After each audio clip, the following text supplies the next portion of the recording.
ఇప్పుడు మనం అక్షయ తృతీయ రోజు ఏ దానాలు చేస్తే మంచిదో, ఏ దానాలు చేయడం వల్ల సత్ఫలితాలు లభిస్తాయో తెలుసుకునే ఒక చక్కని విశిష్టత కలిగిన ఒక మంచి పురాణ కథ ఉందండి అక్షయ తృతీయకి సంబంధించింది.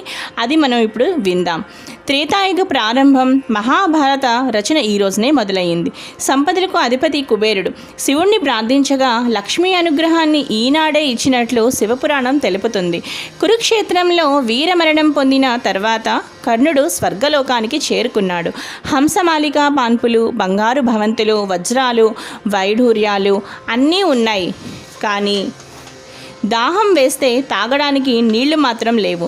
నీళ్లు లేకుండా ఇవన్నీ ఉండి ఉపయోగం ఏంటని కర్ణుడు అడిగితే, మీరు నీళ్లు దానం చేసింది లేదు, ఎవరిని ఉద్దేశించి ఎప్పుడూ నీళ్లనివ్వలేదు, ఇప్పుడు మీకు నీరివ్వడం కుదరదని దేవతలు అన్నారు. నీటిని ఇచ్చినట్లయితే ప్రాణాలు పోకుండా జీవుడు సూక్ష్మ శరీరంలో ఉండగా ప్రాణాలు నిలబెట్టుకోవడానికి అవకాశం కలుగుతుంది. కర్ణుడు మహాదానశీలి కాబట్టి నీటిని దానం చేయడానికి ప్రత్యేకంగా ఒకరోజు అనుమతి ఇచ్చారు. ఒకరోజు ఆయన భూమి మీదకు వెళ్ళి ఎవరి ద్వారానైనా నీ జీవుడి ఖాతాలో నీటి దానం చేయించుకోమని తెలిపారు. దీంతో అక్షయ తృతీయ నాడు కర్ణుడు మళ్ళీ భూలోకానికి వచ్చాడని పెద్దలు చెప్తూ ఉంటారు. అక్షయ తృతీయ రోజు ముఖ్యంగా చెప్పుకునే దానం ఏంటి అంటే ఉదకుంభ దానం. అంటే చక్కగా కుండ నిండా నీళ్లు పోసి చక్కగా మనం ఆ కుండను దానంగా ఇవ్వాలి.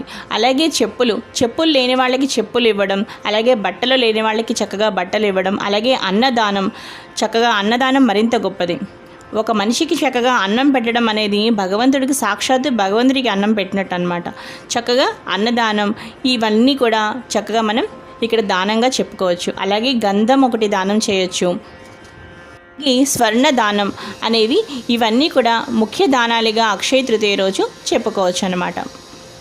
అక్షయ తృతీయ రోజు ఎవరైతే లక్ష్మీదేవిని ఈ విధంగా పూజించి ఈ విధంగా దానాలు చేస్తారో వారికి అష్ట ఐశ్వర్యాలు కలుగుతాయి. చూసారు కదా ఫ్రెండ్స్, ఈరోజు ఈ వీడియో మీకు నచ్చినట్లయితే లైక్ చేయండి, షేర్ చేయండి, అలాగే సబ్స్క్రైబ్ చేసుకోండి. మరిన్ని డివోషనల్ వీడియోస్ కోసం, మంచి వీడియోస్ కోసం చూస్తూనే ఉండండి లావణ్యాస్ లైఫ్ స్టైల్.